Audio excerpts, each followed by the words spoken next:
So I had this brilliant idea that I was going to start offering film for my wedding photography. Sounds fancy, right? Great idea. That's what I was thinking. Until I realized there's 3 problems with that. 1, film cameras aren't cheap and neither is buying film. 2, I'd have to pray that my pictures came out good because, there's no LCD screen. 3, let's not forget about processing. That's another delay, another expense, another thing to have to worry and stress about that I have to deliver to my clients. So I thought, I'll just edit my pictures to look like film.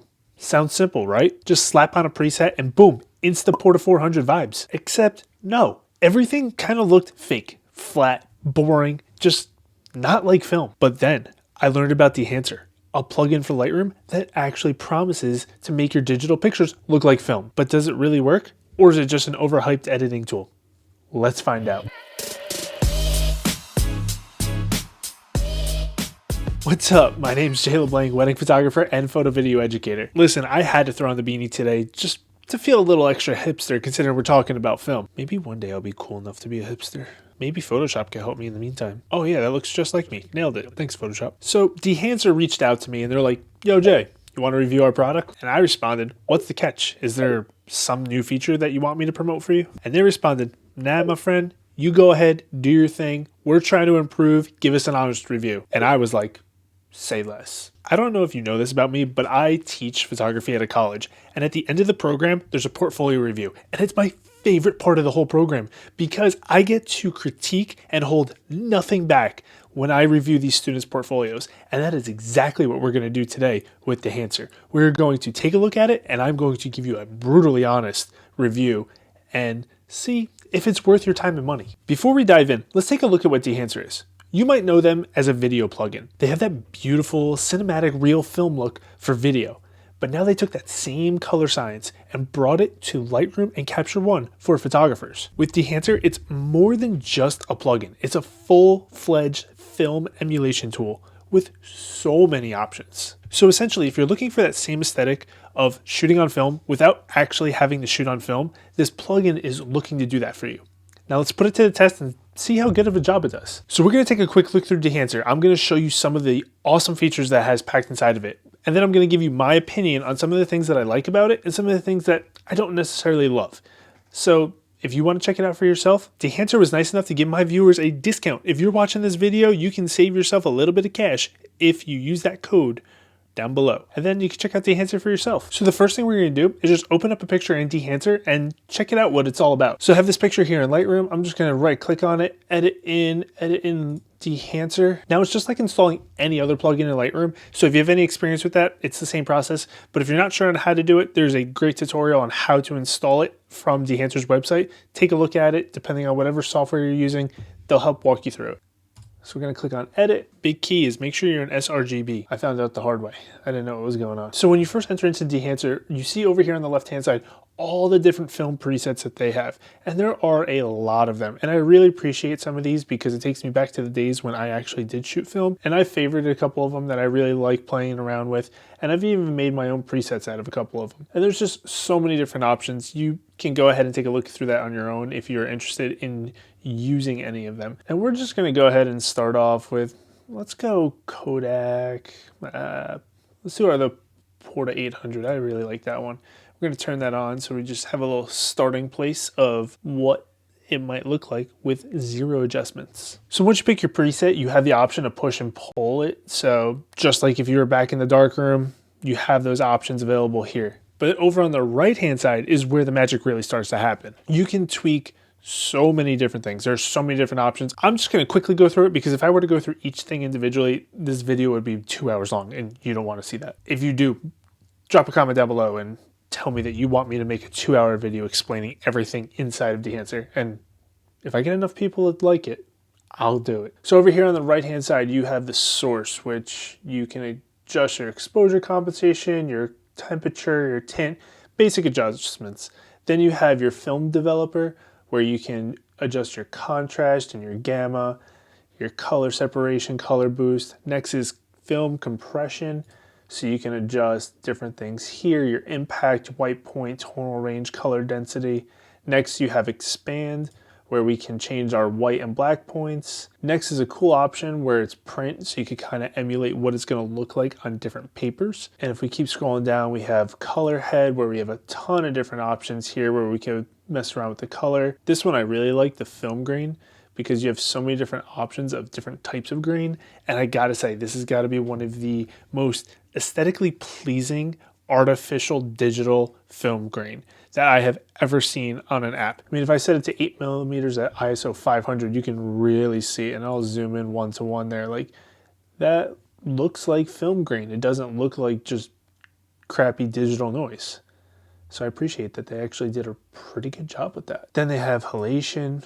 You could turn on bloom. You can adjust these depending on what type of film you want it to look like it was shot with. There's a lot of different options there as well. Film damage. And then you have overscan, which makes it look like it's a negative, which is cool. And there's a bunch of different options here of different styles depending on what you're looking for. And you have some different options of adjusting it as well, whether it's vertical, horizontal, how you want the perforations to be. So many different options. And then at the very bottom, you have vignette. I'm going to turn off the overscan so you can see that a little bit better. And there's the vignette. And then you have a lot of different options there as well. Let me just jump in here real quick. If you do me a huge favor, just like this video. Subscribe if you're feeling extra generous. It just helps a fellow photographer out. I even wore a beanie and I am sweating for this video. And now, back to the show. So if you want to take a look real quick at some of the edits that I've already done with Dehancer, here's the before, after, before, after, before, after, before. Hey, nice chicken. Yes, I have chickens. After, before, after, before, after, before, after, before. And then we have a couple different options here. After, after, and another after. So if we look at some of these pictures side by side, I really do appreciate the film aesthetic that it gives, because I think it does a really good job at making it look like it was film. And while I was playing with this, editing all these pictures for this video, it made me feel all warm inside and give me flashbacks to the days when I used to actually shoot film without the PTSD of smelling fixer in a darkroom for hours on end.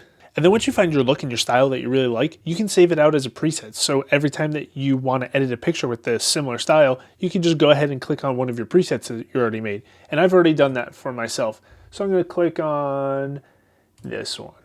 So there's a preset that I made of something that I really like when it comes to giving it that film look. Here's the before with the digital image that I shot. And then here's the after with the tweaks in Dehancer that I made. All of the before images were just edited with my base preset. If you're interested, I have another video right here that explains what I do to all my pictures when I first import them into my computer. And if you want to check it out, go ahead and click that link after this video and check it out. And you'll see what I do. It's very basic to my pictures before I dive into deeper editing. So let's talk about some of the things that I love.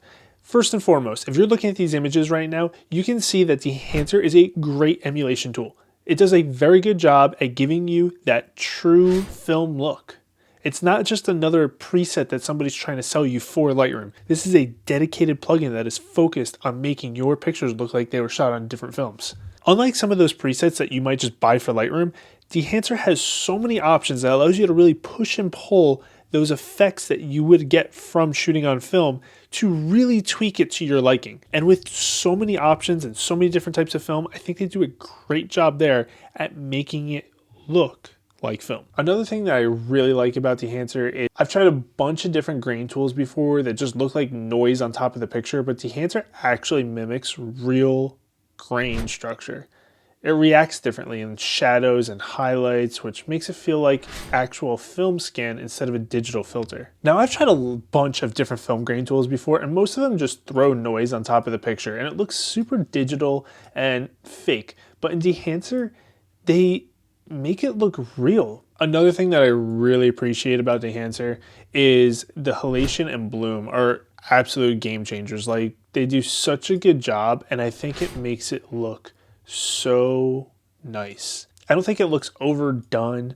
I don't think it looks crazy. I mean, maybe this one looks a little overdone. I don't think it looks anything super crazy, but it gives you such a cool aesthetic to your image that you probably aren't going to get just from a basic plugin inside of Lightroom. And then we add in the bloom as well. I think it looks really nice. And you could play around with a lot of different combinations here. I'm a big fan of the bloom, especially on that Super 8. Another thing that I really like about it is that it's built right into Lightroom. It's super easy to use. You don't have to export your pictures out and then import them into another software and edit it. It's super easy to just pick an image, right click on it, edit in Dehancer Lightroom plugin. It's that simple versus all these additional steps that you might need to do for some other tools that you would use. And some other honorable mentions that I really like inside of Dehancer are going to be the film damage. I think it just looks really cool. Now, some people might think it looks a little tacky. I personally really like it, especially on some images. I think it looks really cool. This is pretty cool. At first, when I turned it on, I was like, oh no, is every single film damaged picture going to look the exact same?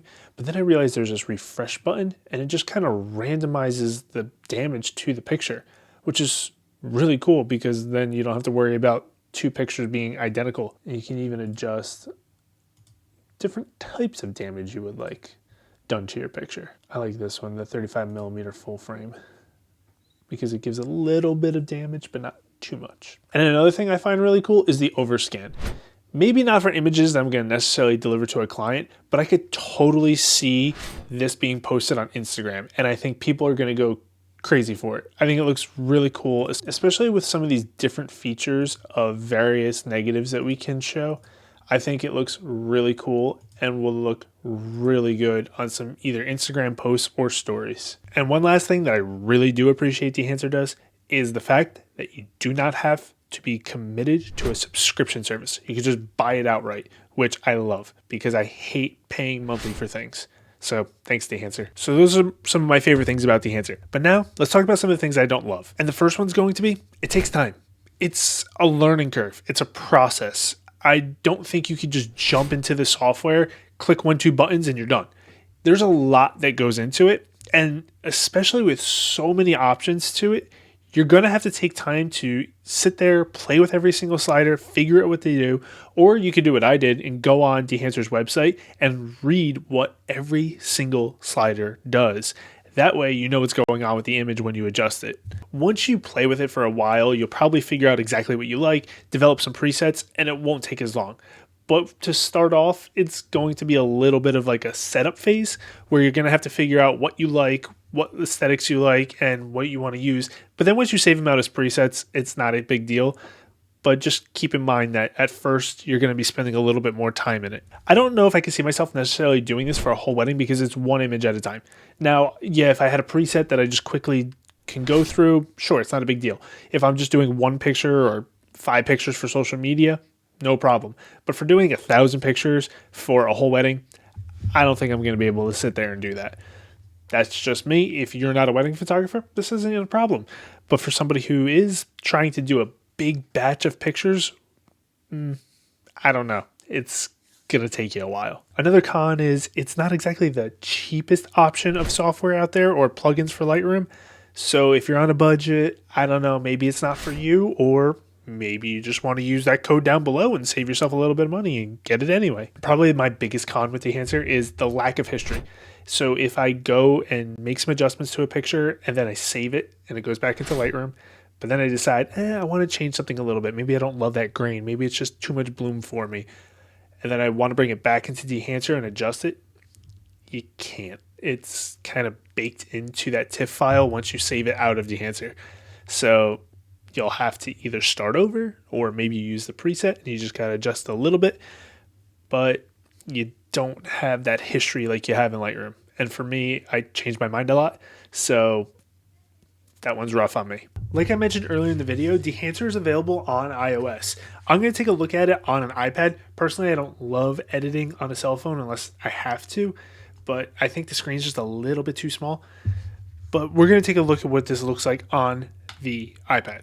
So if you look right off the bat, we have all of the film emulations, just like we did on the desktop version. Tons of options to choose from.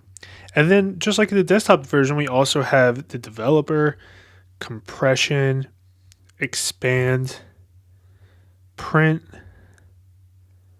color head, film grain, my absolute favorite, halation, bloom,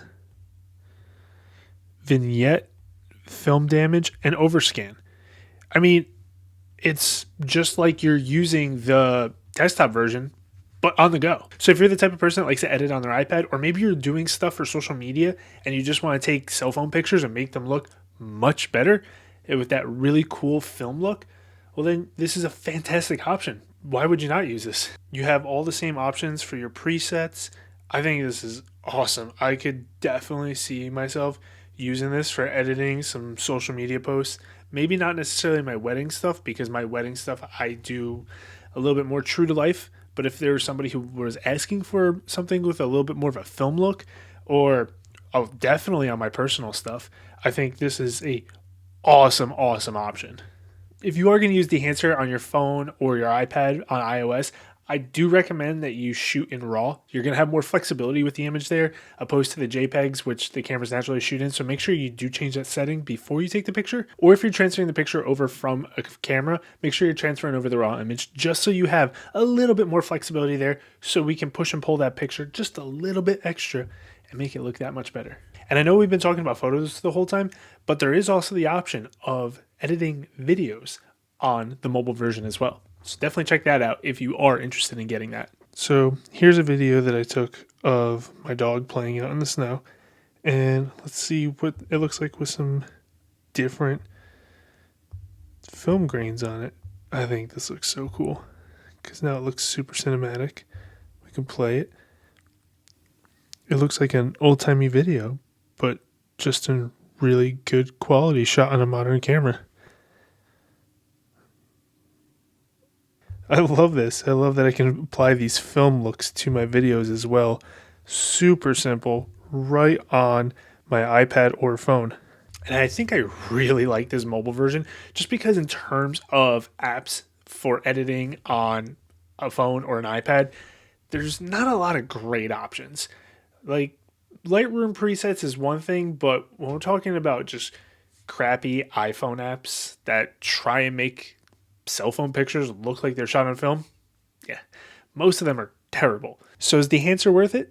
If you're a photographer who loves film but doesn't want to deal with the hassle of shooting film, then yes, Dehancer's probably the best option out there for you. The film emulations feel real. The grain, the halation, it's all beautiful. It looks great. And it's super easy to use. That being said, if you're somebody who already has a workflow and you're dead set in your ways and don't like to try anything new, then maybe this isn't it for you.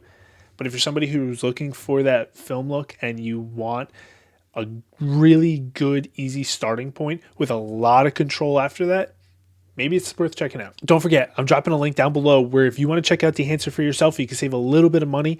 And let me know in the comments, are you somebody who prefers to just shoot film? Do you have a preset that already works for you? Is doing it digitally totally a big no-no? Or are you open to trying something new? Let me know if you're going to go check it out. And until next time, peace.